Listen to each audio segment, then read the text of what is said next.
You're listening to The Jacob Valk Show. He's breaking down the latest and greatest in sports as only he can. Follow him on Twitter at RealJacobValk. Here he is,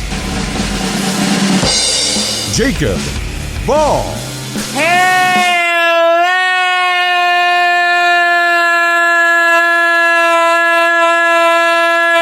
Hello, sports fans. Welcome to another edition of the Jacob Valk Show. I am Jacob Valk, and at the end of this show, you're going to get the interview that I did with Stephen Greenez, the author of the book about 24 Negro Leaguers that he thinks should be in the Hall of Fame. It did go long, it's over an hour, but it was really interesting. I had a great time talking to him, and I think you'll enjoy the interview. But I have to start with Le'Veon Bell and the circus that is the New York Jets. The embarrassment to not just football, but sports as a whole. That is my favorite football team. I cannot believe that they cut Le'Veon Bell. On what planet does that make any sense to just cut him? Look, I'm not a Bell fan by any stretch. I understand that he will never be the player that he was in Pittsburgh again. But you cannot cut him. You just made the least talented roster in the NFL somehow less talented. I didn't even know that was possible. What on God's green earth is Joe Douglas doing? Is he trying to go 0-16? If he is, then he had to have been assured that he's staying. I understand that he has a big contract, but that means nothing to me. I don't care if you have a big contract. If you don't do the job, get the hell out. There are very few players on this Jets team that could start for a playoff team. Le'Veon Bell was one of them. Even though Bell has been hurt this year, and when he was healthy, really underachieved, I understand the talent that Le'Veon Bell is. The fastest player in NFL history to 8,000 scrimmage yards. There was a time when he looked like he was a future Hall of Famer. Then he got money hungry. Missed the season, wanting a big contract. No team would give it to him except the Jets, because Mike McCagnon wanted a star. He got blinded by the bright lights. This great player is available. I want him. It doesn't matter that he's missed a year of football. It doesn't matter that my head coach doesn't want him. It doesn't matter that this is an obscene amount of money to give a running back. Welcome to the Jets, Le'Veon. He follows it up with a dismal season. Last year, 3.2 yards per carry. Only 3 touchdowns. Finished with 789 rushing yards. 1,250 scrimmage yards. The second lowest of his career. The lowest came in 2015 when he only played in 6 games. You could see the writing on the wall that this guy just didn't have it anymore. Taking the year off hurt him a lot. You want to tell me he was misused by Adam Gase? I agree with you, in a sense. I think that accounts for a little bit of his dip in production, but not a lot. Bell was still getting 16 carries a game. Less than he got in Pittsburgh, but still, 16 carries? That's a pretty good amount. Bell didn't do much with him. Was there ever a game when Le'Veon Bell was a Jet that you saw him and said, that's the future Hall of Famer? That's the guy who he was in Pittsburgh? Because I'll tell you, that never happened for me. But at the end of the day, Bell is still a good player. There's a role for him in the NFL. He can contribute for a playoff team. This year he's averaging 4 yards a carry. That's pretty good. I understand limited sample size, but the talent is still there. He just needed a coach to help him out. Mike Maccagnan did a lot of stupid things as Jets GM, but one of the stupidest was hiring Adam Gase and then forcing him to accept Le'Veon Bell when he didn't want him. Gase is a type A personality, and Bell is a little bit of a nut. Those guys are going to clash. They clashed all year. They even clashed last year. This was destined to fail. It did get to a point where it was Bell or Gase. And as much of a Gase defender as I've been, you cannot pick Adam Gase over Le'Veon Bell. There are very limited circumstances where you can pick a coach over a player. But a prerequisite for a lot of those scenarios where you pick a coach over a player is that the coach has to be successful.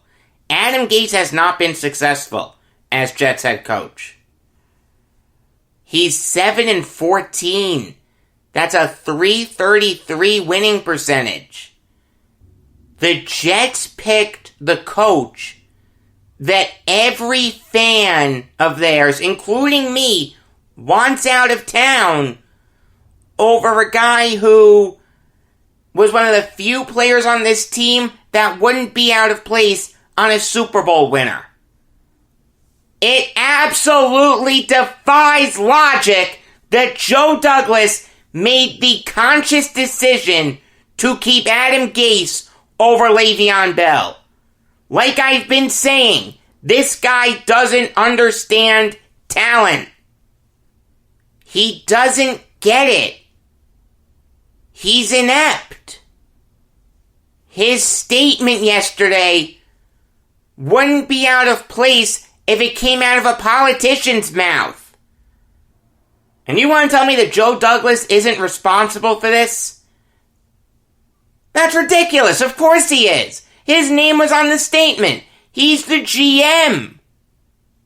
Joe Douglas just made the conscious decision to cut Le'Veon Bell, one of the few players on the Jets that could contribute for a Super Bowl winner, to placate Adam Gase, a coach who needs to be put out of his misery. Coach, I think you've been dealt a bad hand here. I really do. I really don't have too many bad feelings towards you. I'm going to give you the best piece of advice you're ever going to get in your life. Run. Resign. You do not want this 0-16 record on your ledger. I don't care if you give up play calling. You're still the head coach. You're going to be mentioned in the same breath as John McKay and Rod Marinelli. Hugh Jackson too. Run. Resign. We can all tell you're defeated.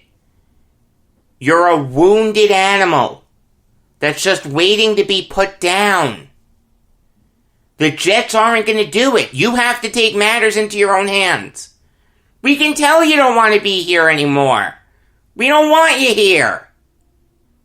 Why was I so willing to trade Jamal Adams?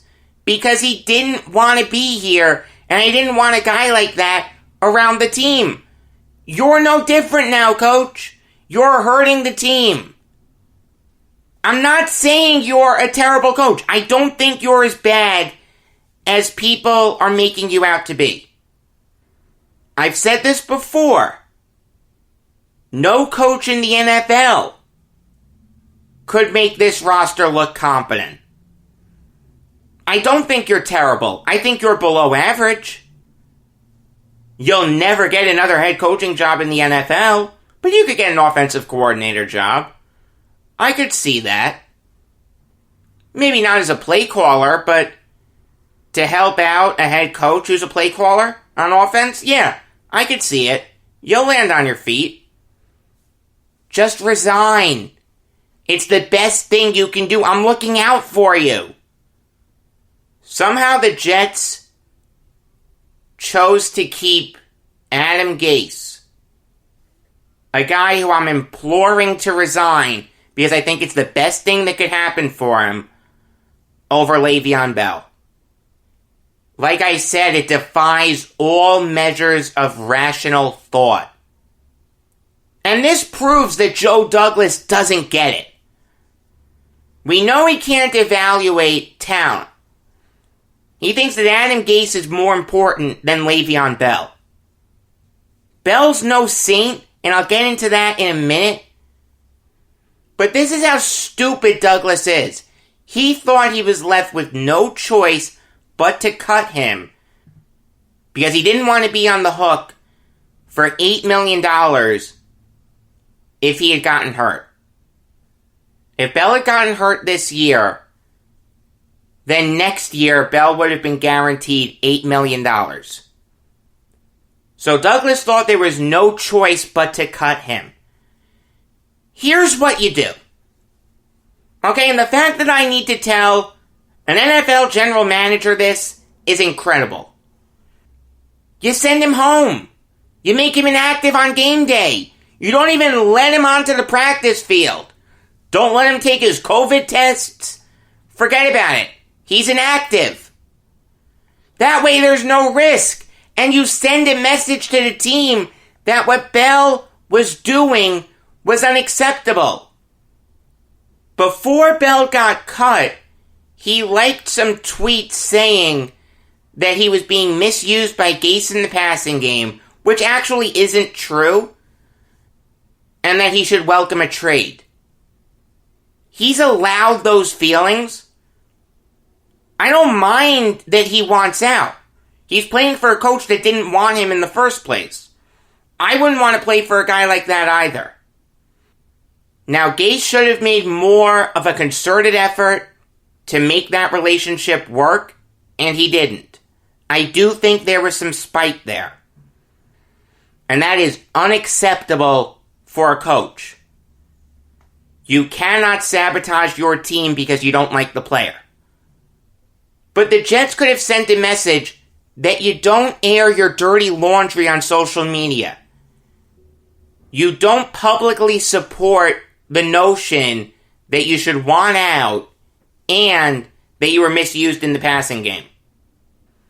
That conduct is unacceptable. I don't care who it is, the best guy on the roster or the worst guy on the roster. You will be punished for being that petulant. But to specifically address the notion that Bell was misused in the passing game, out of all the running backs in the NFL to play in Week 5, Bell ran the 5th most pass routes. He was behind Alvin Kamara, David Montgomery, Miles Sanders, and Mike Davis. That's it. Bell was 5th. He ran 25 pass routes.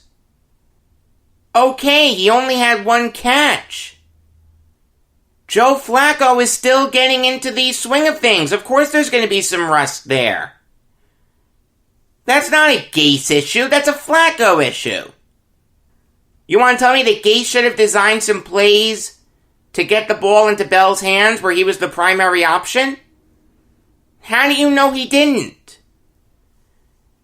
Maybe the primary option was taken away and Flacco had to go to his secondary option. What would you have been happy with? Screen passes? Yeah, that's exciting. Let's run 20 screens every game. Because that's the only thing we trust our quarterback to do. And I want to attack the notion that the Jets couldn't get anything for Bell. While that may be true right now, things can change rapidly in the NFL. How many injuries have there been at running back? McCaffrey, Barkley, Tariq Cohen, Raheem Mostert. Who's to say that there isn't another injury at running back for Team X, and Team X decides, you know what? We tried our internal options. It didn't work. Joe Douglas, we'll give you a 7th round pick for Le'Veon Bell. Things can change that quickly in the NFL. The trade deadline is in 15 days, October 29th. You're telling me in 15 days things couldn't change? And you have Le'Veon Bell inactive for those 15 days, and then you can trade him? And then if you don't trade him, you cut him. Joe Douglas is inept. He does not know how to run an NFL team. This guy assembled a roster that is going to go 0-16, and he's happy about it. He is making the conscious effort to go 0-16. They don't care about Sam Darnold anymore. They don't care about trying to get the most out of their players. They want to lose. And sometimes that's acceptable, but not when you're coming off a 7-9 season. Not when you see the best player in NFL history leave your division. Not when you have gobs and gobs of cap space. Not when you have someone who you thought was your franchise quarterback going into his 3rd year. No, that is unacceptable. Joe Douglas did not do all he could to bring the Jets back into the playoffs. He went bargain hunting. He had a dreadful draft. I understand it's still early in their careers, but as of right now, I'm skeptical. And now they're playing for the 1st overall pick and starting all over again with Trevor Lawrence and a new head coach, whether it's Bieniemy, Riley, Sweeney, Brian Dable, Arthur Smith. It's the same movie over and over again. But it didn't have to be this way. If Joe Douglas had gone out and spent money in free agency, I don't believe that ownership said you cannot spend a lot. I don't buy that for a second. The Jets have always spent money in free agency. They signed Bell, they signed Mosley, they signed Trumaine Johnson, they signed Darrelle Revis. They've always spent money. Douglas, just like John Idzik, made the conscious decision not to. And because of that, he turned a team that went 7-9 into an 0-16 team. There was hope entering the offseason. I had hope. I thought the Jets were going to be really aggressive in free agency. I thought they were going to hit on their draft picks. I thought they had the right guy for the job in Gase and Douglas. Now, the Jets are as hopeless as they've ever been. Why should I be confident that Trevor Lawrence is going to be any different than Sam Darnold and Geno Smith and Mark Sanchez? Yes, Lawrence is a better prospect than all of them. But Darnold was viewed by some as a can't-miss prospect. Geno Smith was viewed by some as the best quarterback in the 2013 draft. Mark Sanchez was viewed by Mike Mayock as the best quarterback in the 2009 draft. How can I really think that this time it's going to be different? I'll tell you, I wouldn't put it past Trevor Lawrence to say, you know what? I'm going back to Clemson. He's not a senior. He doesn't have to leave South Carolina. He may say, I don't want to play for the Jets. I want to stay in Clemson. Or he may pull an Elway or an Eli and say, you know what? I'm declaring, but I'm not going to play for the Jets. Would you blame him? Would you really blame him? Now, I love Trevor Lawrence. I think Trevor Lawrence is going to be a great player in the NFL. I haven't finalized my draft grades yet, obviously, but if the Jets take Lawrence, he'll be the highest graded quarterback prospect that they've ever taken, in my opinion. I do think Trevor Lawrence is going to work out. I really do. But I can't be confident in that.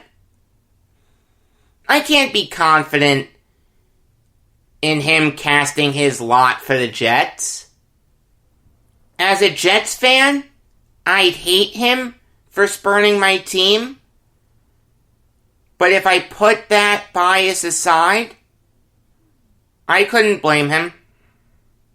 And there is one thing I've thought about with Lawrence. Everyone's saying that he needs to start right away. That's not true. Those three quarterbacks that I mentioned, Darnold, Geno, and Sanchez, they all started their first ever NFL game in the first game of their rookie season. The last time the Jets waited was Chad Pennington.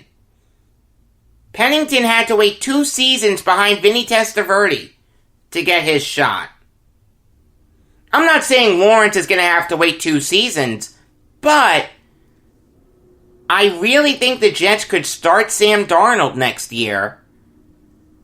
And then, when he lays an egg, bring in Trevor Lawrence. Give Lawrence time to marinate.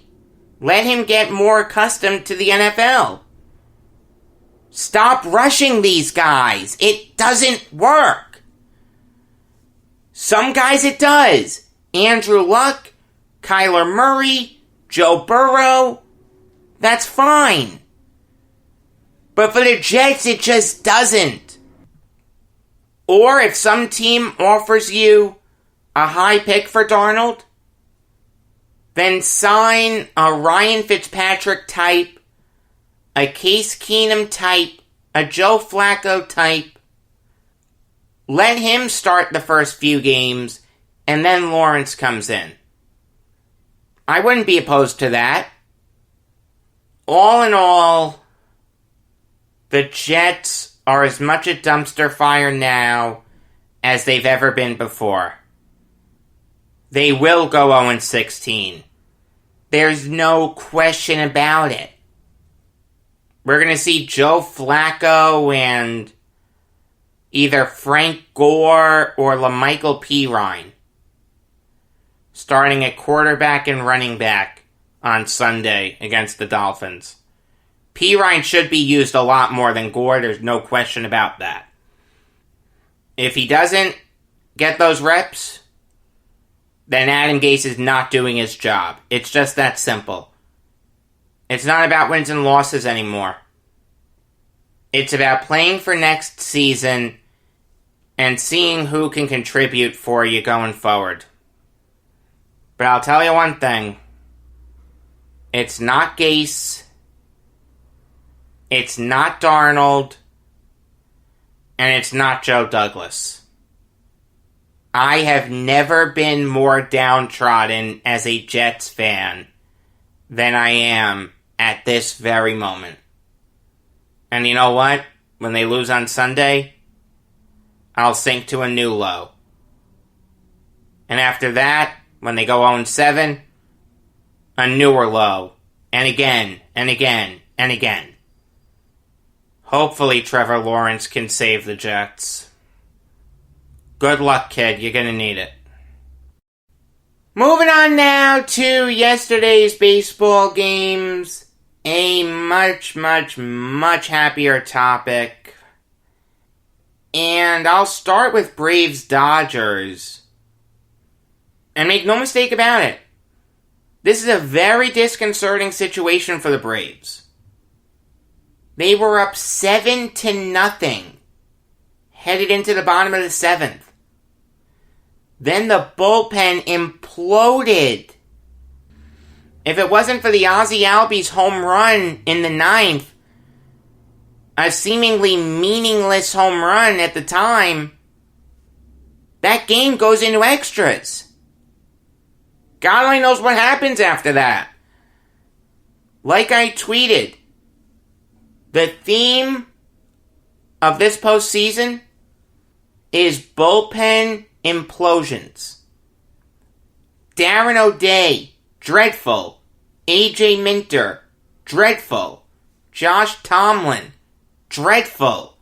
Couldn't hold a 4-run lead in the bottom of the 9th. The Dodgers bullpen didn't look good either. Pedro Baez was incredibly ineffective. Alex Wood didn't look good. Adam Kolarek looked dreadful. We live in an era where once the postseason hits, managers can't wait to get to their bullpen. In this series, you can't do that. You have to ride your starters for as long as possible. Dave Roberts didn't have that luxury because Tony Gonsolin didn't look good. But Ian Anderson, I thought Brian Snitker could have rode a little bit longer. I understand he walked 5 through 85 pitches through 4 innings. But send him out for the 5th. Don't be so quick to go to your bullpen. He had only given up 1 hit. He had struck out 5. Was he working into trouble? Yes, but he was getting out of it. These managers are going to need to push their starters a lot. Because neither one of them can trust their bullpen. If you can't hold a 7-0 lead in the bottom of the 7th, and you watch 3 of your relievers lay an egg on the other side of things, yeah, going forward in this series and the World Series, both of these managers are going to need to ride their starters. It's just that simple. Moving on now to Rays-Astros. Another situation where the bullpen imploded. Dusty Baker pulls Jose Urquidy too early, because of course he did. He is not a good bullpen manager. In fact, he's not a good playoff manager. He is incredibly overrated. Enoli Paredes looked so lost out there. I thought he was a lost puppy. How on earth do you hit back-to-back hitters? That's unreal, and one of them was on an 0-2 count. It was Kevin Kiermaier, and knocked him out of the game.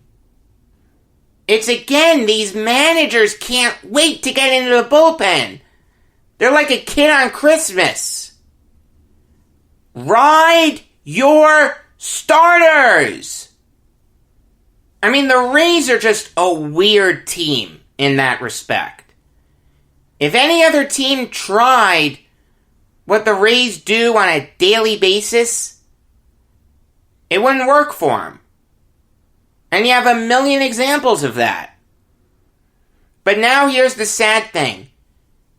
People are watching what the Rays are able to do with Fairbanks, Curtis, Thompson, Loop, Castillo, and Anderson. And they're going to say, why can't we do that? They're like lemmings. There's no individual thought anymore among managers. It's just monkey see, monkey do. It's a joke. It's an absolute joke. I give the Rays credit for what they've been able to do with their bullpen, but look, it's the exception that proves the rule.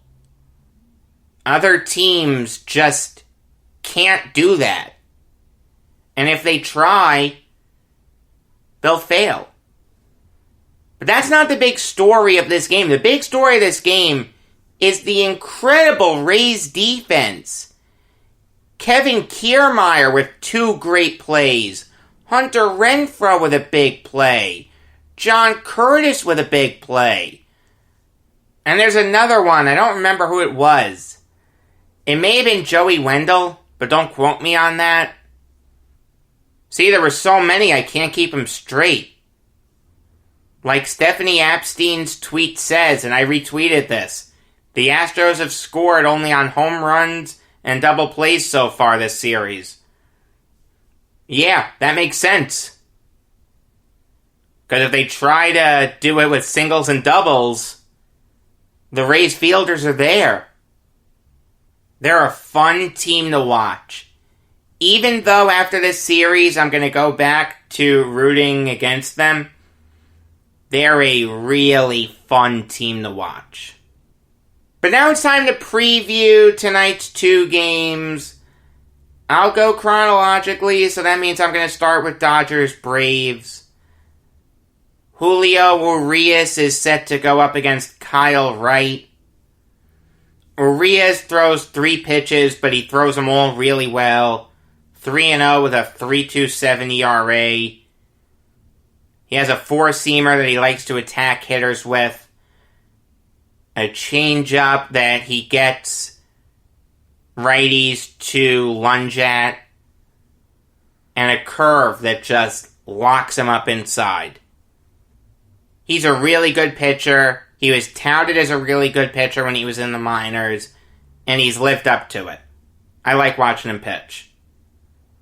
But I also like watching Kyle Wright pitch. Throws 5 pitches. Throws them all sorta kinda equally. Fastball, sinker, slider, changeup, curve. The fastball he likes to throw up high. The sinker he likes to throw inside on righties. The slider he likes to try to get them to chase. And his changeup and curve, he likes to have it fall through the zone. I understand he didn't have a good regular season. He went 2-4 with a 5.21 ERA. But in Game 3 against the Marlins, he looked great. Pitched 6 innings of shutout baseball. I'll say it again. Both of these starters are going to be ridden hard. In a perfect world, they'd both throw over 100 pitches tonight. Moving on now to Rays Astros, Tyler Glasnow versus Zach Greinke. I've said this before, but Glasnow's kind of weird. He really only throws 2 pitches, a fastball and a curveball. He's a guy who, if you're going to get to him, you have to get to him early in the count. He likes to establish his fastball early and then get you with the off-speed stuff. It's not easy early in the count to catch up to 97, 98 but that's what these Astros hitters are going to have to do. And they have their marquee guy on the mound in Zach Greinke. He doesn't like being the marquee guy, but he is. It's not Urquidy. It's not McCullers. Verlander's hurt. It's Greinke. Throws 4 pitches evenly. Fastball, changeup, slider, curve. He likes to attack low in the zone. Gets a lot of ground balls. The changeup locks up righties. The slider locks up lefties. The curve is effective against both of them. When he's on, he's a great pitcher. In fact, he may be a future Hall of Famer. He has just under 2,700 strikeouts right now. He can get to 3,000. He's 36. I understand he hasn't been as effective this year as he's been in years past. 3-3 with a 4.03 ERA. And against the Athletics, he laid an egg. And he also wasn't great against the Twins. But he's still a good pitcher. I do like him. It's a good thing that he was never a Yankee because he wouldn't be able to handle New York. Unfortunately for the Astros, and fortunately for all baseball fans, there's no chance on earth that the Astros are coming back from 3-0 down, regardless of what happens tonight. I do want to recap Bills-Titans and the incredible coaching job by Mike Vrabel and Arthur Smith. The Titans had to withstand a coronavirus outbreak. They didn't have the benefit of extended practice sessions.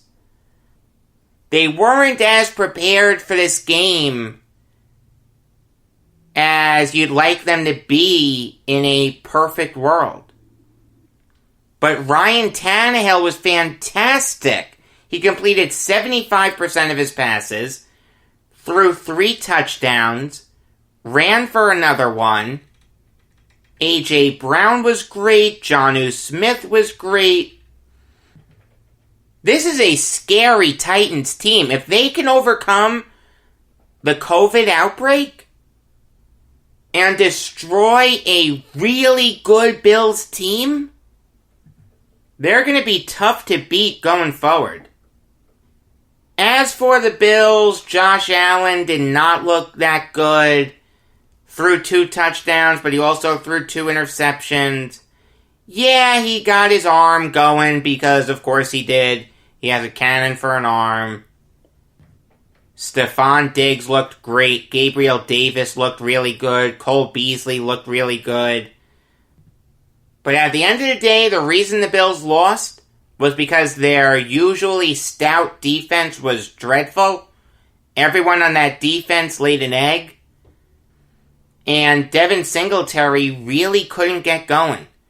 Singletary had 11 carries for just 25 yards. He only had 1 catch. That was for 8 yards. He's a million times better than TJ Yeldon, but you wouldn't know it from yesterday's performance. The Bills are still a really good team. They're going to win the AFC East. But what should scare them going forward is that the Titans just put on film how to drop 42 points against them.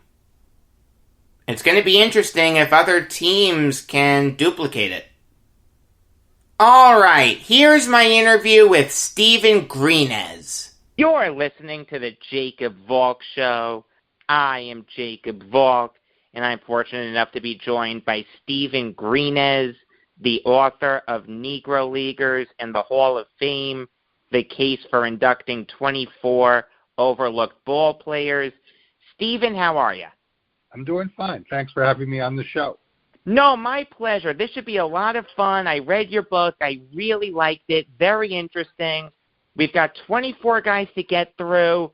We're going to get through all 24. We'll keep it short and sweet, but we'll hit on the main points. no time to spare.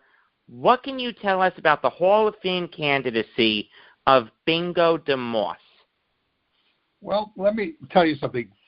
The only second baseman who's currently in the Hall of Fame from the Negro Leagues is turn-of-the-century player Frank Grant.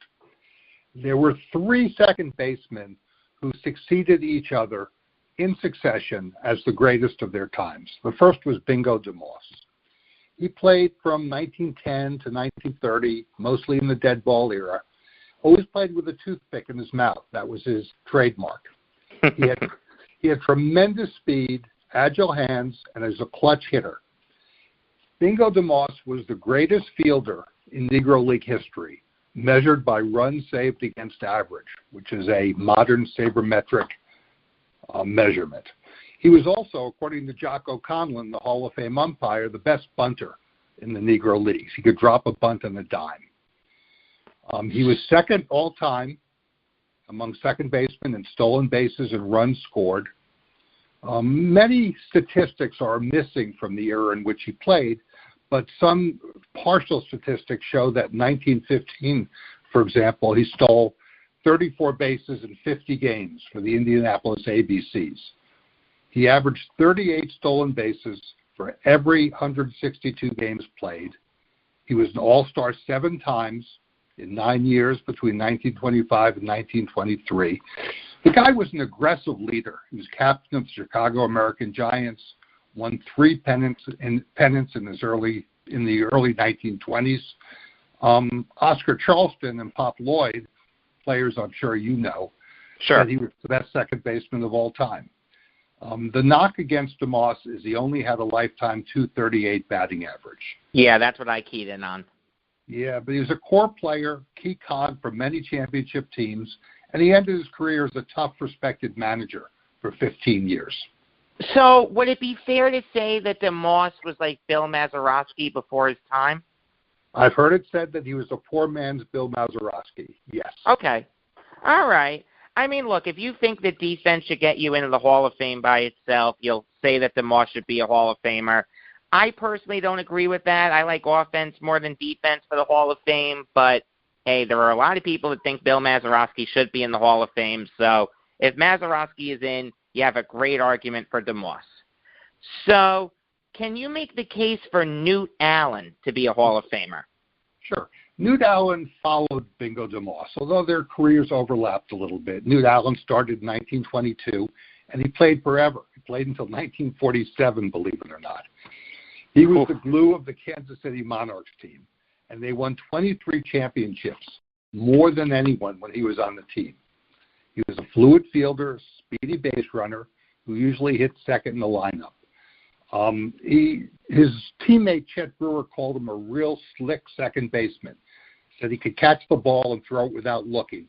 He used to catch the ball and throw it under his left arm, and just as a strike to first base. He was really something. Buck O'Neil said he had the best arm of any second baseman he ever saw.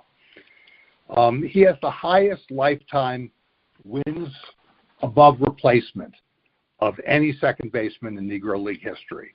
And that's with many missing statistics because he played for the Kansas City Monarchs in the mid-30s when they played an independent schedule where their statistics are just not available. He's a lifetime 300 hitter. He hit .423 in the California Winter League in 1929. He hit .295 in 34 Negro League World Series games.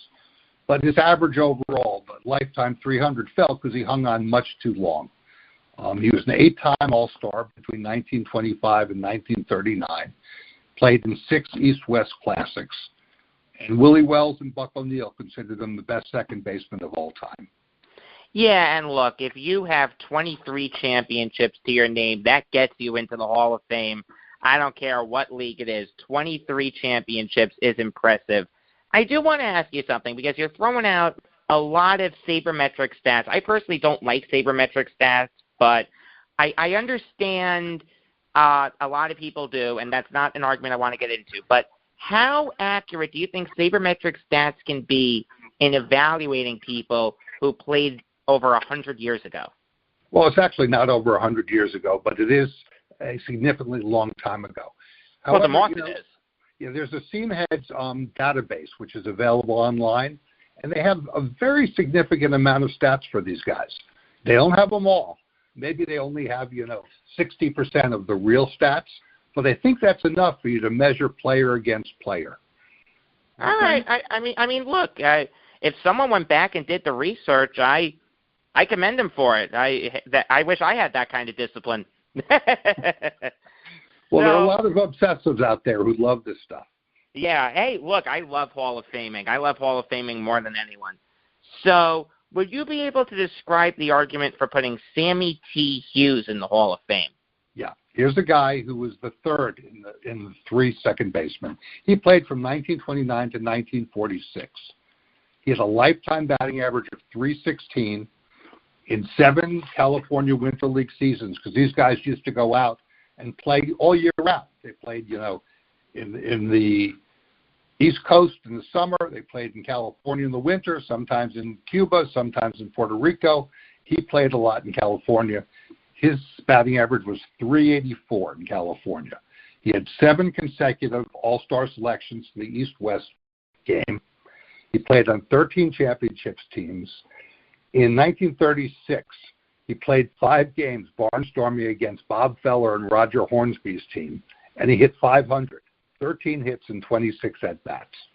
In 1942, he was actually one of the 3 players who was designated for a tryout by the Pittsburgh Pirates, together with Roy Campanella and Roy Barnhill, who was one of the best Negro League pitchers at the time.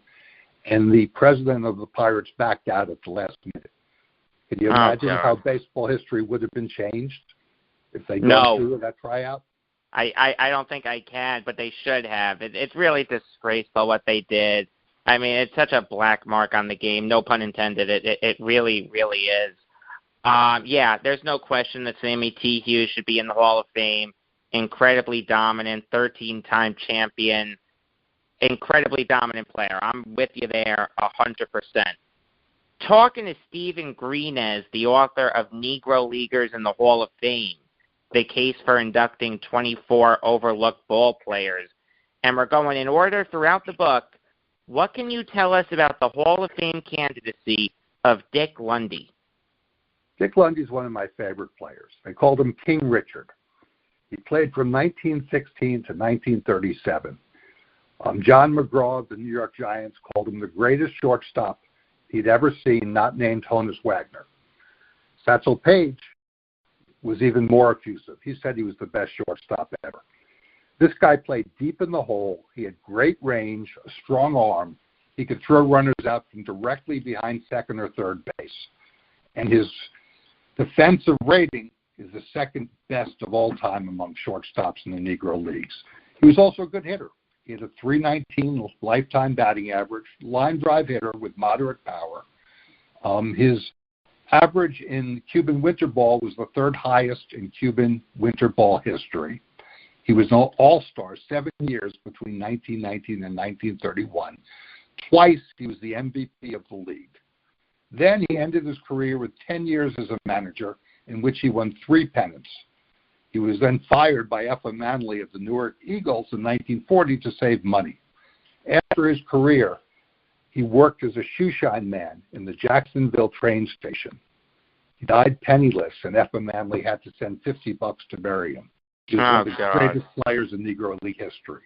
In the 2002 McNeil Historians poll of Negro League historians, he got a 96% vote as belonging in the Hall of Fame.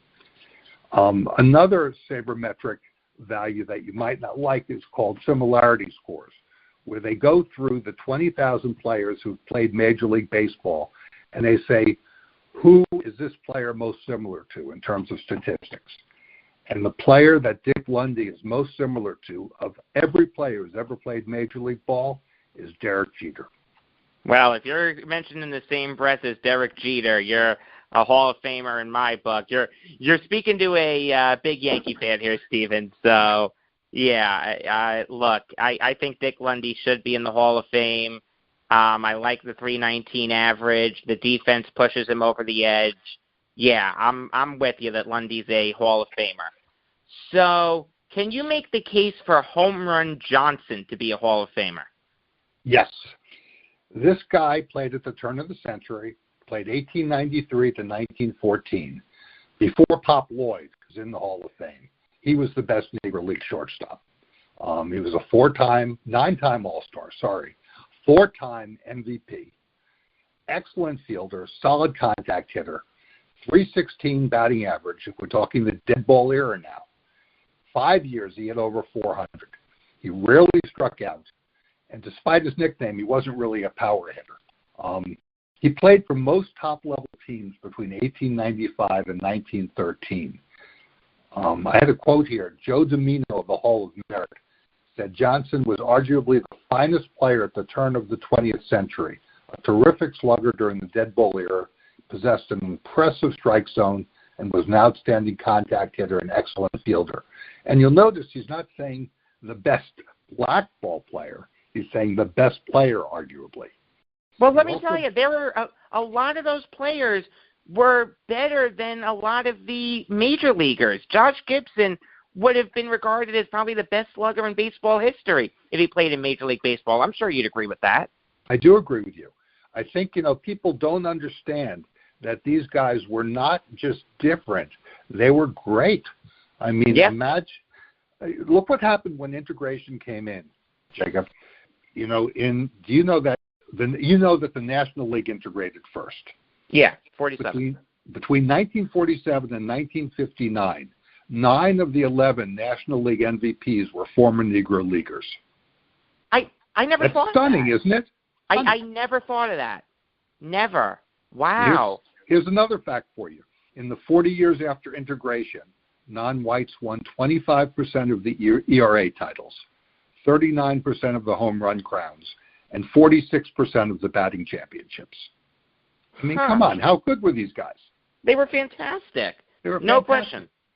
Satchel Paige would probably be regarded as one of, if not the best pitcher in baseball history if he is pitched in the majors. I mean, what these guys were able to do is incredible. I didn't realize that about the ERA title and the MVP. That's incredible. Wow. And yeah, I'm with you on Home Run Johnson being a Hall of Famer. If Frank Home Run Baker is in the Hall of Fame, Grant Home Run Johnson needs to be in the Hall of Fame. We have to, keep it symmetrical. We have to keep it fair. That sounds good to me.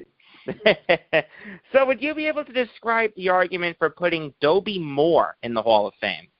Okay, Dobie Moore was a 230-pound power-hitting shortstop with a lifetime batting average of .352.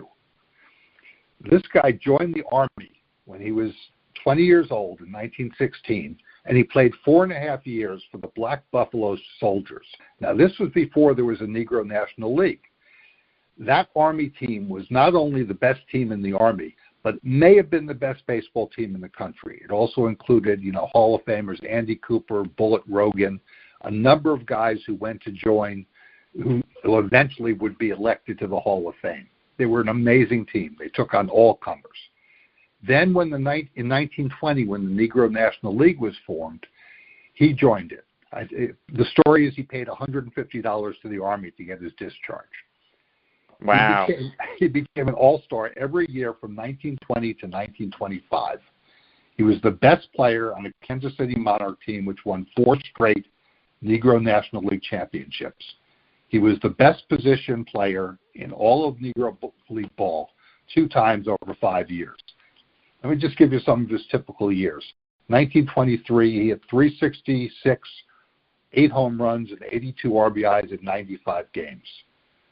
He was also a superb fielder. He could go deep in the hole, had a great arm.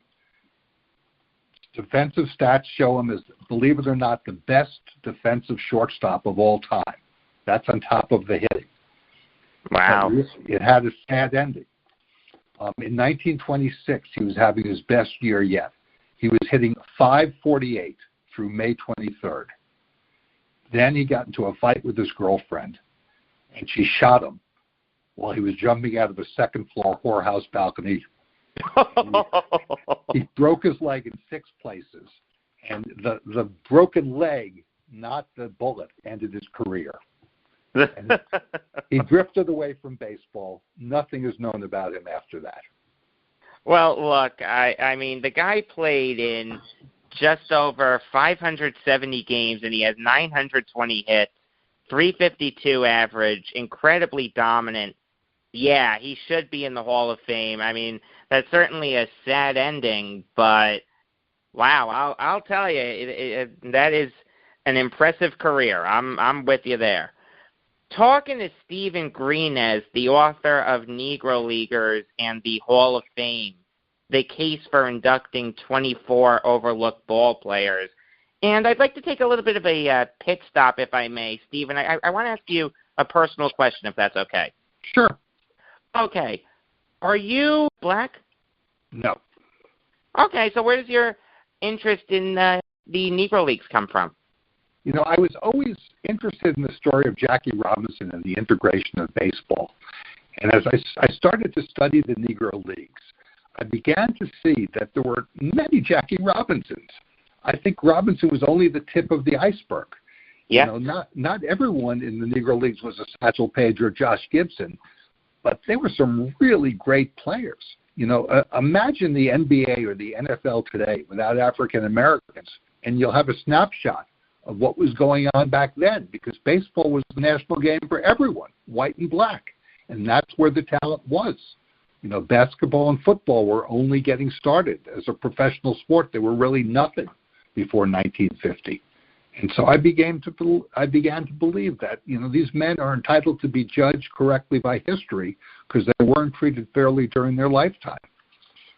I'm with you there. I think it's very noble what you did, and I'm not just saying that. I think this is a very noble cause, and I think you made some great arguments to put these people in the Hall of Fame. I truly believe, and I'm not just saying this, the listeners know I don't say anything I don't mean. I truly believe that we're going to look at this book down the line in the same vein as we look at Only the Ball Was White. Well, thank you. I actually sent a copy of this book to the Hall of Fame, and I got a letter from the president who said he's going to read it. Good. I read it. I really liked it. So, back to the book. What can you tell us about the Hall of Fame candidacy of Oliver Marcel? Oliver Marcel was called the Ghost. He played from Follow-up 1918. Follow-up question. Why don't we have nicknames that cool anymore? Oh, the nicknames are amazing. The nicknames are amazing. One of my favorites is coming up later, but go ahead.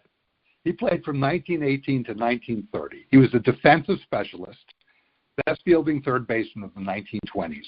Other players regarded him with awe at the time. He was called the Ghost because he would disappear at night, and nobody would know where he went, and they'd show up the next day at game time. Okay. We still don't know where he went. He was part of three of the greatest left side infields in Negro League history. He played alongside Pop Lloyd at one time, Dobie Moore at another, and Dick Lundy at another. Probably the three great shortstops of the Negro Leagues. His lifetime batting average was .305. He led the Cuban League in batting with .393 in the winter of 1923 to 1924. He was a smart and aggressive runner on the base paths. He was also a winner. He played for 5 championship teams in the 1920s. The 1952 Courier poll of Negro League veterans and historians deemed him the greatest third baseman of all time. Oscar Charleston also thought he was the best third baseman of all time. Unfortunately, he had some other traits. He was a very handsome guy, very vain, and he had an uncontrollable temper. He once hit Oscar Charleston over the head with a bat. Ooh. He was also with Dave Brown in a bar when Dave Brown killed a man. He left baseball after he had a fight with, here's another great nickname, with Frank Weasel Warfield. And I'm telling you, we need more nicknames like this. I mean, it's a great nickname. Weasel Warfield, I'm laughing, but he bit off the nose of Oliver Marcel. And he bit off his nose. Bit off his nose. And as a result... Mike Tyson before Mike Tyson. And this was before plastic surgery. He left the game. He was disfigured. He was embarrassed, and he never played again. He ended up sad, very sad.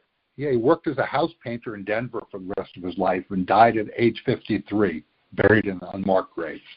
Well, you know what? Now we're all wearing face masks. He'd be able to hide the fact that he had no nose. Well said. Well said. Yeah, this guy should be a Hall of Famer. 305 batting average, over 1,000 hits in a very short time too, 1918 to 1930. Yes, I'm with you. This guy should be a Hall of Famer. So, can you make the case for George Scales to be a Hall of Famer? Another great nickname, George Tubby Scales. Like 1920, these are all politically incorrect nicknames, but they're great. Yes, they are. I don't care. You can be politically incorrect on this show. Okay. He played from 1920 to 1946. This was not a guy I expected when I started my research to be a Hall of Famer, but his statistics were absolutely amazing. He played second and third base. He was a solid fielder with little range, but he used to study the batters, and he had a great arm. But he really was valued as a hitter. His lifetime batting average was .328. He hit over 300 14 times.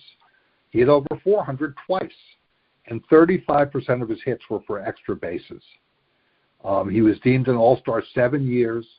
He has the second highest WAR, wins above replacement, of any third baseman of all time, even higher than third baseman Judy Johnson and Ray Dandridge, who were in the Hall of Fame. He played on many of the legendary teams of the Negro Leagues, the 1930-31 Homestead Grays. He was on the team that won the 1937 Denver Post Tournament. He was also one of the tough guys.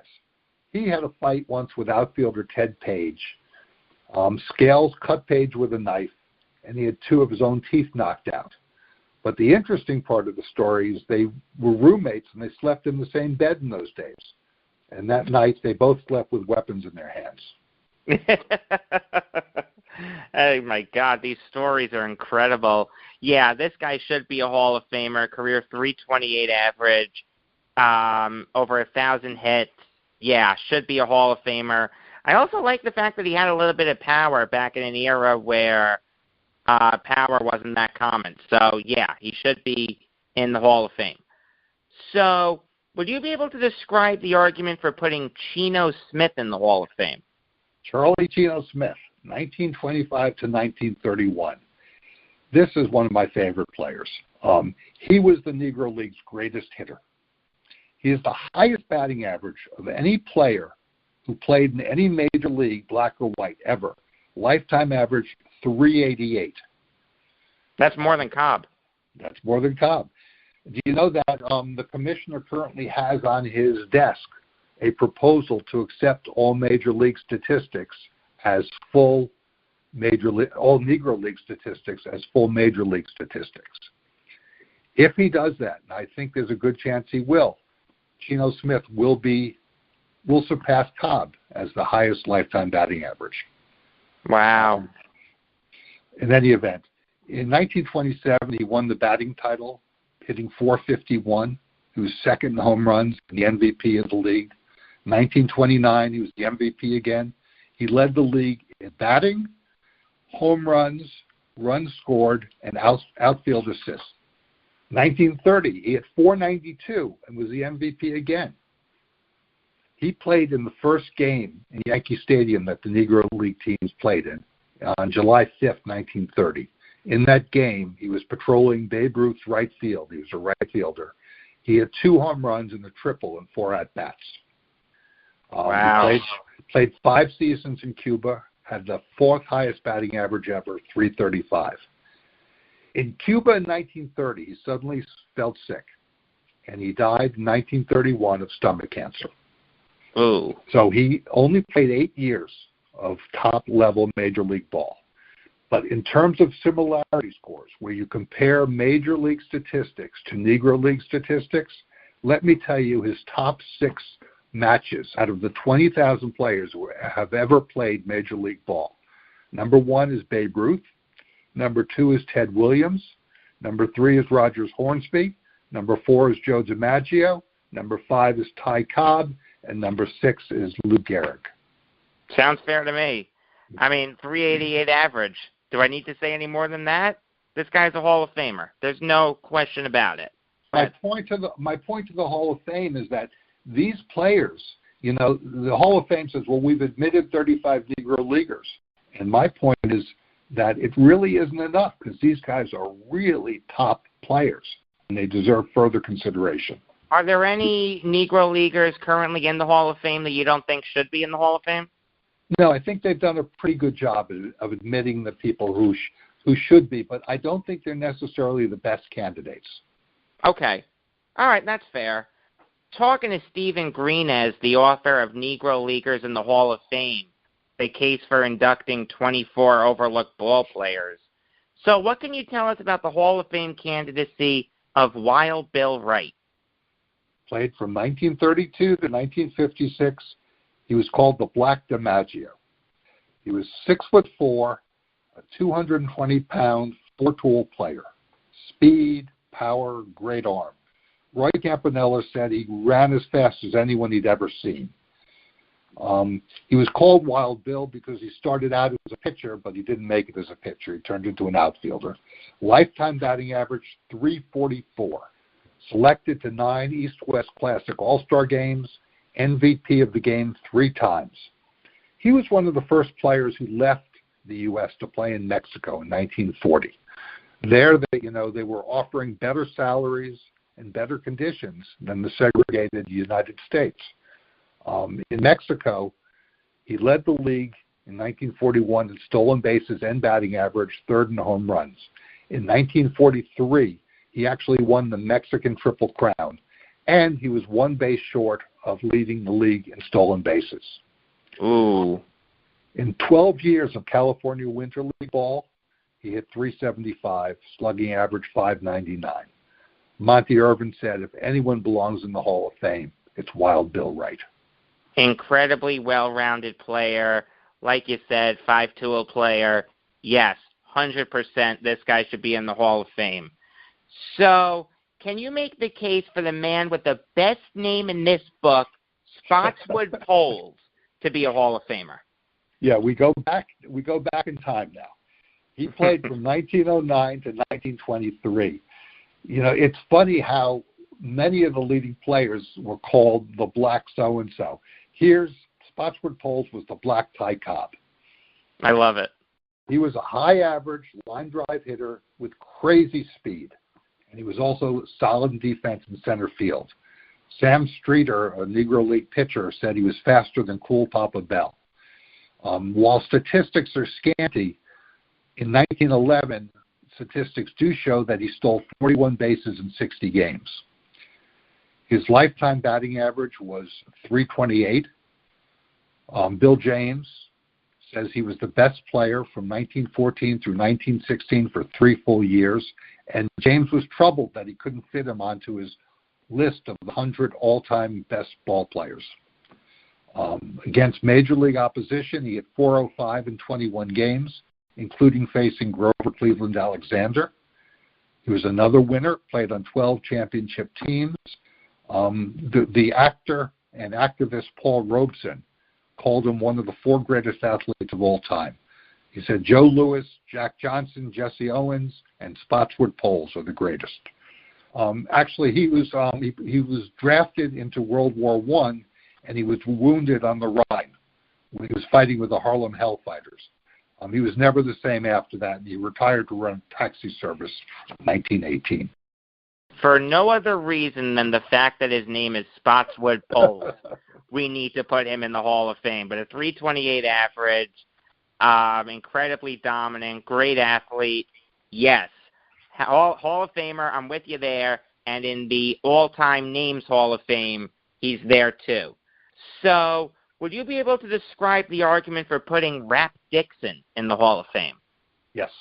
Dixon played from 1922 to 1937. He was a leading hitter and top defensive outfielder in the 20s and the 30s. Again, lifetime batting average of .325. In 1928, he hit .398 for the Baltimore Black Sox. He had 21-game and 19-game hitting streaks that year. In 1929, he hit .415 with 16 home runs and 22 stolen bases in 76 games. In 1929, July of 1929, he did something that nobody will ever do again. He had 14 hits in 14 consecutive official at-bats. The streak included 2 walks, so he actually got on base 16 times in a row. And this was against some top Negro League pitching. The man was an all-star, 9 of 11 years from 1925 to 1935, a member of 10 championship teams. Unfortunately, he had health problems, which may have led to drinking and cut off his career in the mid-1930s. He died after having a heart attack in the Detroit trolley car in 1944.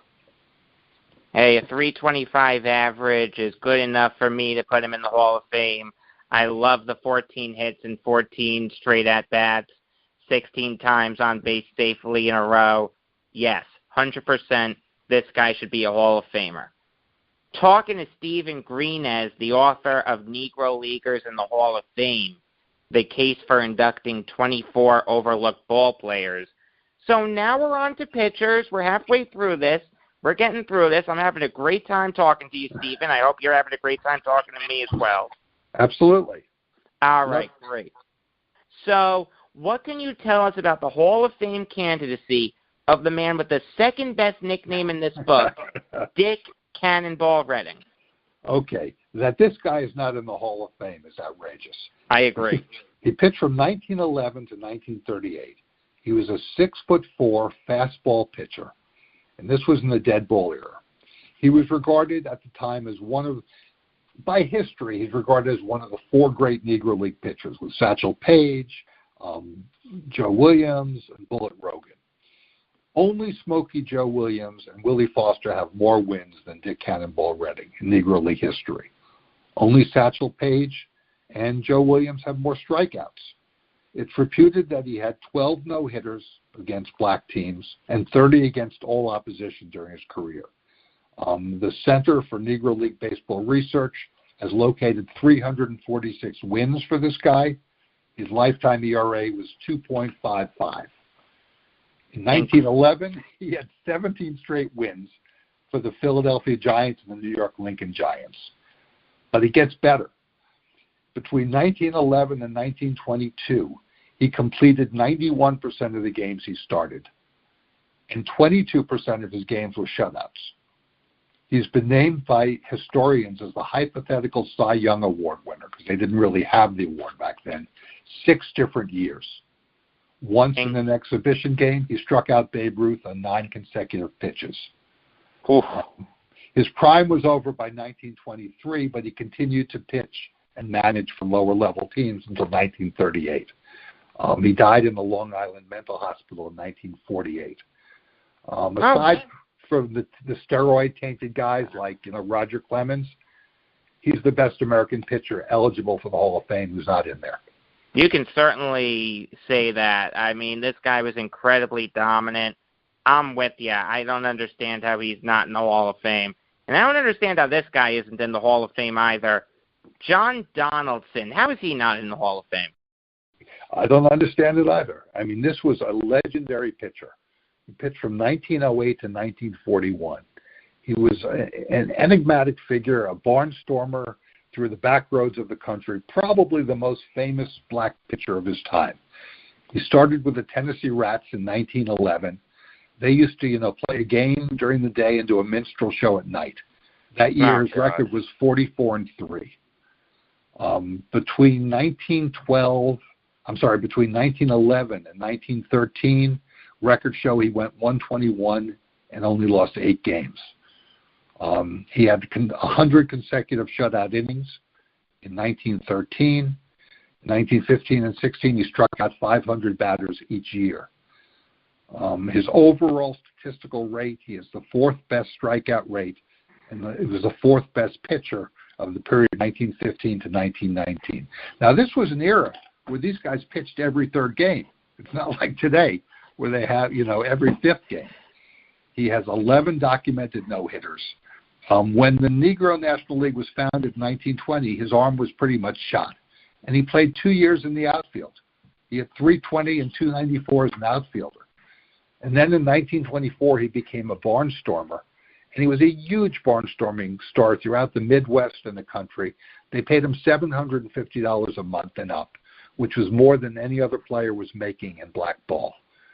And he continued pitching until 1940 when he was 1949. There's a website by people who follow John Donaldson which claims they found 400-plus wins for him and 5,000 strikeouts for his career, and that he won 73% of the games he started. Hey, I mean, if those stats are accurate, this guy's a surefire Hall of Famer, and even if they're off by even a little bit, it's hard to imagine how they're off by 100 wins and 2,000 strikeouts. Yes, this guy is a Hall of Famer, no question about that. Okay, I feel like I've been agreeing with you too much. I disagreed with you on Bingo DeMoss. I've agreed with you since then. This guy I disagree with you on. Would you be able to describe your argument for putting Bill Byrd in the Hall of Fame? Okay. Bill Byrd pitched from 1933 to 1950. He was the last great Negro League pitcher before the leagues went into a tailspin after integration in the late 40s.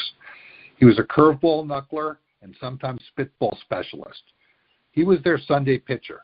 When there were only 3 league games a week, the big game was on Sunday, and he was the guy who would pitch that game. He completed 73% of the games he started. His winning percentage was .618, and his lifetime ERA was 3.3. 4 years he led his league in wins. Historians have named him the best pitcher in Negro League ball 7 different seasons between 1936 and 1949. But I'm not done, Jacob. He was a really good hitter. He hit over 307 times. He was named to 8 East-West All-Star games, second only behind Leon Day, and he was a good enough hitter where he actually pinch hit in the 1945 game. Roy Campanella, who caught him for the Baltimore franchise, said he would have been a consistent 15 to 20 game winner in Major League Baseball. Well, look, admittedly I didn't know about the fact that he hit 307 times. I'll be honest, I did not know that. I don't like the win-loss record, 156 to 96. The winning percentage is impressive, but 156 wins, that doesn't get you in the Hall of Fame in my eyes, and 724 strikeouts. To me, that's not a Hall of Famer. So I just respectfully disagree with you there. But we've agreed on most of these guys, so I think we're on the same wavelength. Okay, I think we're making progress. Talking to Stephen Greenes, the author of Negro Leaguers and the Hall of Fame, the case for inducting 24 overlooked ball players. So now we'll get back to someone who I agree with you on. What can you tell us about the Hall of Fame candidacy of Chet Brewer? Chet Brewer was an arm for hire. He played from 1925 to 1952, and he played 12 months a year all over the hemisphere and in the Far East. He was a perpetual winner, played on 21 championship teams in 44 of the then 48 states. He won 6 Negro National League titles, 9. He was on 9 California Winter League championship teams, and the team that won the 1937 Denver Post Tournament. In the U.S., he played mostly for the Kansas City Monarchs 14 seasons. He recorded over 300 wins in 485 games, winning percentage .614, ERA of 3.00 against top Negro League competition. Complete game percentage was 70%. He was famous in 1929 for outdueling Smokey Joe Williams in a 12-inning hookup. He struck out 19 men, including 10 in a row in that game. In 1933, he won one of his 2 Cy Young Awards, went 17-3. In 1934, he shut out a Major League All-Star team, which included Jimmy Fox and Bill Dickey. And here's another guy who could hit. He had a 273 lifetime average. Brewer was the first pitcher recruited to Mexico in 1938 when he went 18-3. He was also very outspoken for integration. He felt that the racism and the higher pay were reasons for leaving. And even though he spent most of his time after that in Mexico, he was still named to 4 East-West All-Star Classics, and he came back to the Negro Leagues occasionally. As late as 1947, he was the ace of the Cleveland Buckeyes, and he led the league in wins. The guy has 311 wins. That gets you into the Hall of Fame. He also was a little bit of a strikeout pitcher in an era where you didn't have too many strikeout pitchers. So, yeah, I'm with you. Chet Brewer should be a Hall of Famer. So this guy has the best nickname in the whole book. And if you disagree with me on this, you're wrong. Can you make the case for John the Black Bomber Beckwith to be a Hall of Famer? Yeah, this is also one of my favorite players. Beckwith played from 1916 to 1938. Here, he was known as the colored Babe Ruth. He was the most feared slugger of the 20s and the early 30s. They called him a cross between Rogers Hornsby and Lou Gehrig. He played, believe it or not, all 9 positions, including pitcher. But the only reason he did that because they wanted him in there as a hitter, because his real position was hitter. Lifetime batting average, .358, second highest batting average in Negro League history with 2,000 or more at-bats. Won the 1922 batting title, hitting .452 with 40 home runs. 1925, he was the league MVP with 48 home runs in the 550 at-bats. From 1921 to 1931, he hit below .320 only once, and he hit over .360 7 times. Babe Ruth, who played against him in exhibition games, was quoted as saying, "No man in the world can hit the ball harder than Beckwith, including me." Beckwith was the first man to hit the ball over the left field wall at Cincinnati's Redland Field. He led the Negro Leagues in batting twice, slugging 4 times, and home runs 5 times. Okay, why is this guy not in the Hall of Fame? He had another side. He was moody, brooding, and quick to fight.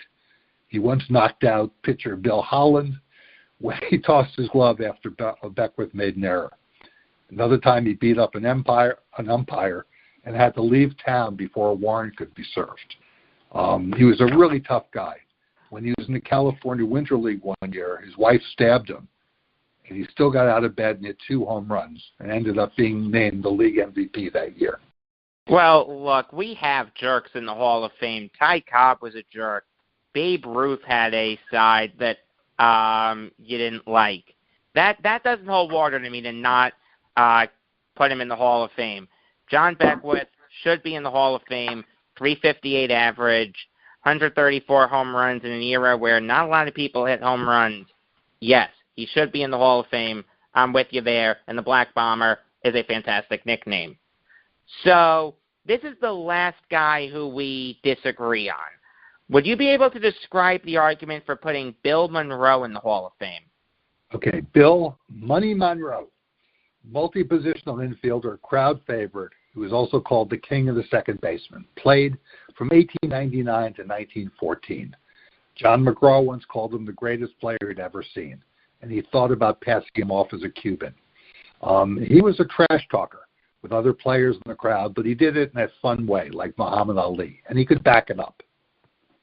He hit third on a lot of championship teams, including the Chicago Unions, the Cuban ex-Giants, and the Philadelphia Giants.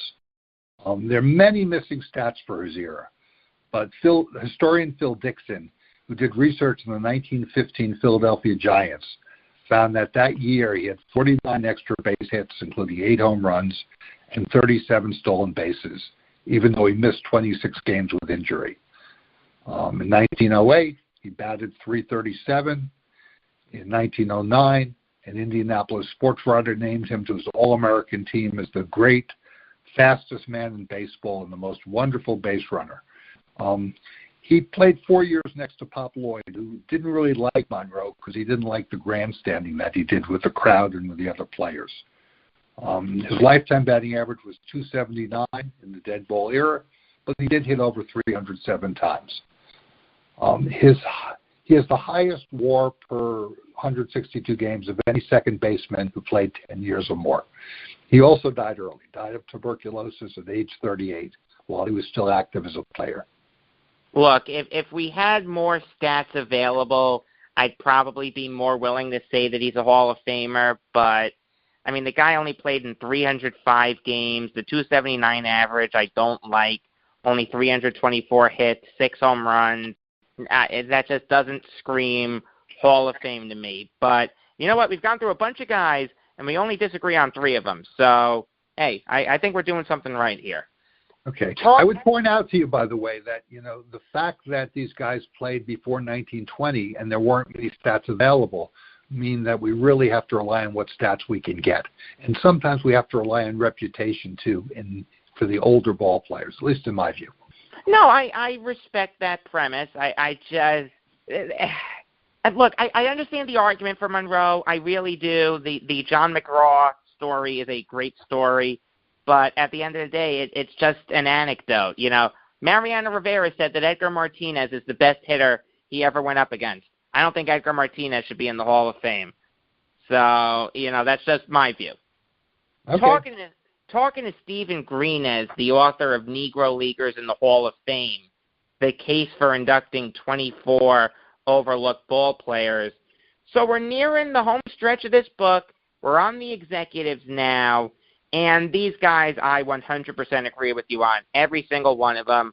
What they did for Negro League Baseball cannot be overstated. And we'll start with C.I. Taylor. What can you tell us about his Hall of Fame candidacy? He was the Negro League's greatest manager.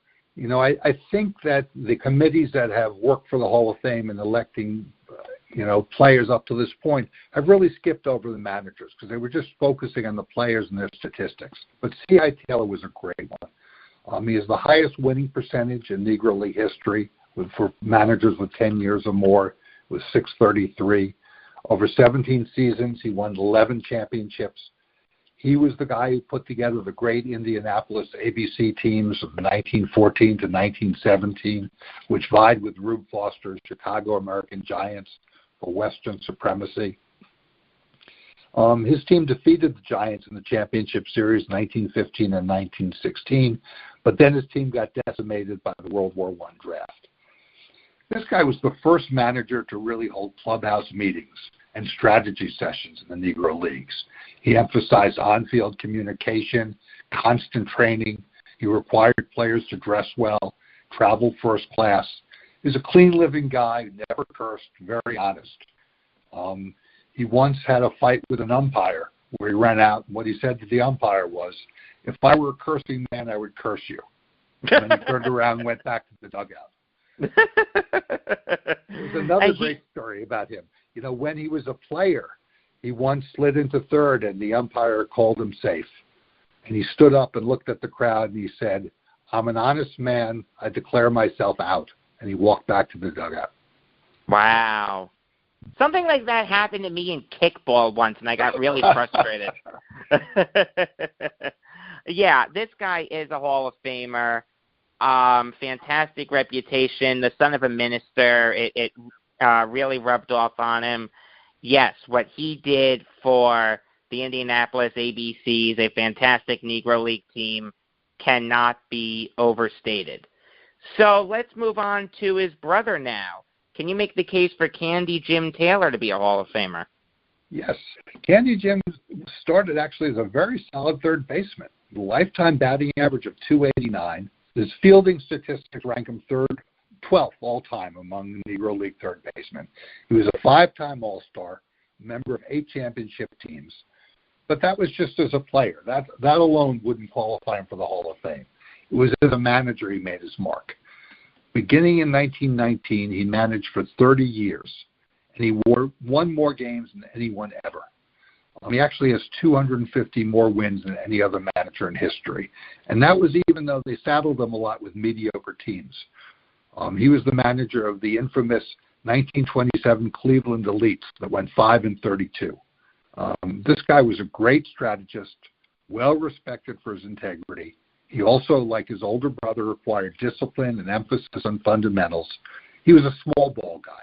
He knew how to manufacture runs in a time when that was the way baseball was played. But he was also tough. The players said he would leave his mother behind if she was late for the team bus. This guy won at least 11 championships. He led the Homestead Grays to 2 World Series titles, 2 California Winter titles, and the 1936 Denver Post Tournament. He managed or coached in 10 East-West All-Star games. He was also a really good teacher of talent. One of his proteges was third baseman Ray Dandridge, who became a Hall of Famer. But he wasn't infallible. Believe it or not, he cut Josh Gibson in 1930, said he'd never make it as a catcher. Oh. Hey, we're all allowed one mistake in life, right? Right. Yeah, this guy is one of the greatest managers to ever live, white or black. 11 championships, a bunch of wins. Yes, 100% this guy should be a Hall of Famer. So, would you be able to describe the argument for putting Gus Greenlee in the Hall of Fame? Yeah, now we move on to executives who also have been shortchanged in my view. Gus Greenlee was one of the greatest. From 1931 to the 1940s, this guy, to be honest, he was a Pittsburgh bootlegger and numbers runner who ran his business out of the Crawford Grill in Pittsburgh's Hill District. But he had a reputation for running an honest numbers game.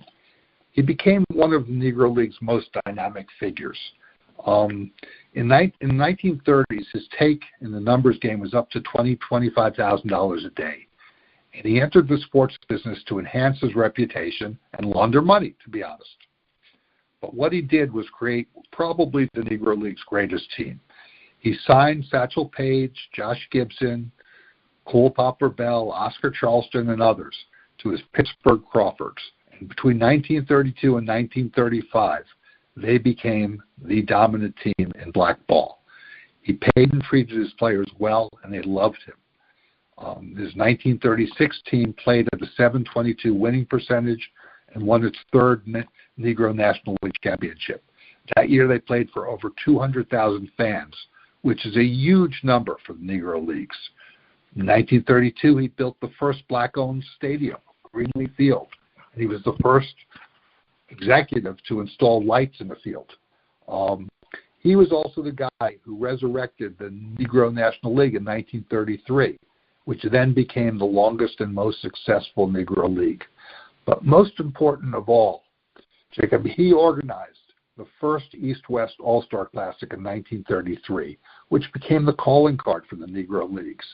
It ran right through 1962. In the 40s, it drew crowds of 40 to 50,000 and often outdrew the Major League All-Star Game. It became, aside from a Joe Louis fight, the number one African-American social event tied to sports in the country. People came from all over the country to Chicago for the weekend to celebrate the East-West Classic. Incredibly influential businessman, did a lot for the Negro Leagues. What he did with the Crawfords cannot be overstated. Yes, 100%, he should be a Hall of Famer. Talking to Stephen Greenes, the author of Negro Leaguers in the Hall of Fame, the case for inducting 24 overlooked ballplayers. So now we're on the last three. What can you tell us about the Hall of Fame candidacy of Ed Bolden? Ed was a really interesting guy. He was in Negro League ball from 1910 to 1950. He worked in the post office full-time his entire career.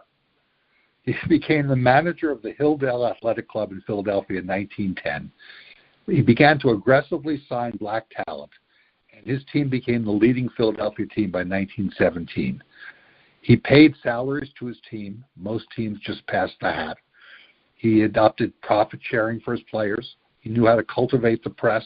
He enforced proper behavior in the stands by hiring security guards. His Hilldale Daisies team, which he renamed his team, won the Eastern Championship in 1920-1921. In 1922, he formed the Eastern Colored League, which became the rival to Rube Foster's Western Circuit. And the World Series that would occur the next 3 years between the Eastern Circuit and the Western Circuit would not have occurred without Ed Bolden. His team won the Eastern Colored League Championship 3 years from 23 to 25. They won the Negro League World Series in 1925. The Eastern Color League proved hard to govern, and because each team had a vote. He wasn't a strong commissioner. They didn't give him that power. And in 1920, he had a nervous breakdown. After taking 2 years off to work for the post office, he was back as a co-owner of the Philadelphia Stars, which won the 1934 Negro National League Championship. Unfortunately for him, his co-owner was Eddie Gottlieb, who was a booker and was more interested in booking the team against white semi-pro teams than developing a solid Negro League foundation. And the Philadelphia Stars were really never much after that. Bolden stayed with the Stars for 18 years through 1950. He served as president or vice president of the Negro National League for 6 years after that, and he died at age 68 in 1950. He was the major figure in Philadelphia black ball baseball. Yes, he was. No question about that. Fantastic marketer, knew how to run a baseball team, strict guy. Yes, he should be in the Hall of Fame. So, can you make the case for Bud Fowler to be a Hall of Famer? Yeah, Bud Fowler, unlike Abner Doubleday, was actually born and learned to play ball in Cooperstown, New York. His career went from 1878 to 1910. This was the first great African-American player. Not necessarily the first player, but the first great one. He played mostly at second base. He was a flashy fielder, solid hitter, very aggressive on the base paths. He popularized wooden shin guards to protect himself against all the players who tried to spike him as they slid into him. With the color line not yet firmly drawn, he played amateur semi-pro ball in New England, Canada, New Orleans, and the Midwest for many years. He was a really good player for about 2 decades, even though few stats have survived. Some stats that do exist: in 1886, for Topeka, he hit .309, led the league in triples, and he was playing with the team until the players said, "We don't want to play with an African American anymore," so he was off the team. In 1887, Bud Fowler was second in the International League in batting average when Cap Anson refused to play against blacks anymore.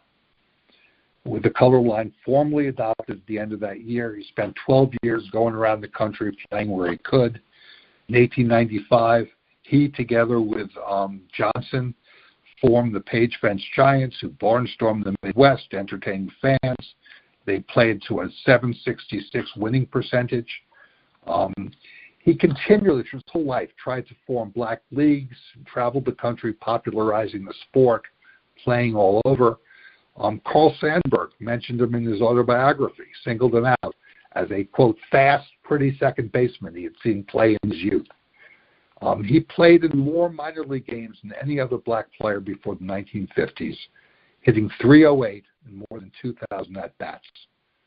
Without Bud Fowler, it's fair to wonder what would have happened to all the other black baseball players that succeeded him. What he did for the Negro Leagues before the Negro Leagues were really a thing cannot be overstated. Yes, 100%, he's a Hall of Famer. I think that was very well said. Thank you. So I remember in 2006 when the Baseball Hall of Fame decided to induct a bunch of Negro Leaguers. And I remember thinking to myself, you know what, this is going to be the year Buck O'Neil gets in. Buck O'Neil should be in. The fact that he isn't is insane. Somehow, he didn't get in, yet the Baseball Hall of Fame still had him speak at the induction ceremony. How disgraceful is it that Buck O'Neil isn't in the Hall of Fame? I can't even understand it. Let me tell you about Buck O'Neil. First of all, he was a really good ball player. He played superb defense at first base. He led the Negro American League in fielding 3 years. He was a punch hitter, didn't have a lot of power, but he did hit .303 lifetime, and he won the 1940 Negro American League MVP award. In 1943, he was hitting .351 when he was called up to the Army during World War II, and he lost 2.5 years to the war. He then came back in 1946 and won the batting title again, hitting .350. But then he sort of became a player manager, and he was very successful. He won 6 Negro American League titles as a manager, managed in 5 East-West All-Star games. His Kansas City Monarchs won 12 Negro League American Championships with him when he was either at first base or as their manager, and 15 players he managed made it to the major leagues. But he wasn't done. When the Negro Leagues ended in the early 50s, he became a scout or coach for the Chicago Cubs. He personally recruited Lou Brock, Ernie Banks, Lee Smith, and Billy Williams for the Cubs. Now, the Cubs were awful in those days, but can you imagine what they would have been like without those guys? Oh, my God. They would have been demoted. Forget playing in the National League anymore. You're playing in the Pacific Coast League. He became the first black coach in Major League Baseball for the Cubs. And interestingly enough, they actually considered hiring him as the general manager after he'd been there for 5 years, but it didn't happen. He was a good enough scout to be elected to the Major League Baseball Scout Hall of Fame in 2002. But he was just getting started. You know, whether by intent or happenstance, he morphed into the leading spokesman for the Negro Leagues. And he argued all his life with eloquence and grace for the quality and grandeur of the game. He co-founded the Negro League Baseball Museum in 1990. When it first opened in one room, he was alternating paying the monthly rent with second baseman Frank White. He served as chairman of the Negro League Baseball Museum until his death. He served for about 15 years on the Hall of Fame Veterans Committee. He was the only African-American representative at the time. 7 guys who got in from the Negro Leagues owed their selection because Buck O'Neill said, this is the guy you should select. He was the man who really kept the thought of the Negro Leagues alive in the public's mind more than anyone. He became the face and voice of Ken Burns' documentary. And when he was passed over and the Hall of Fame had planned for him to be elected, they were shocked when he wasn't elected. He volunteered immediately to speak for the 17 who had been inducted. And it was the last public speech he ever gave. He died shortly thereafter. The Hall of Fame, reacting to the outrage, named their Lifetime Achievement Award after him. But that's not enough. You know, all his roles, this man was the soul of the Negro Leagues. He should be honored with a plaque. Yes, he should. No question about it. It was a shame in 2006 when he wasn't inducted. It's a shame now in 2020. I don't know what people are waiting for. Put this guy in the Hall of Fame. What he did to keep the memory of the Negro Leagues alive cannot be overstated. All right, Stephen, thank you very much for your time. Thank you, Jacob. All right, that was Stephen Greenez. His book is Negro Leaguers in the Hall of Fame, the case for inducting 24 overlooked ball players. Thanks for listening. Here comes the outro. Thanks for the plug, Jacob from the past. It does mean a lot. Like I said, it was long, but really, really interesting. In my opinion, definitely worth your time. Until tomorrow, I am Jacob Valk saying, get me a diet tab.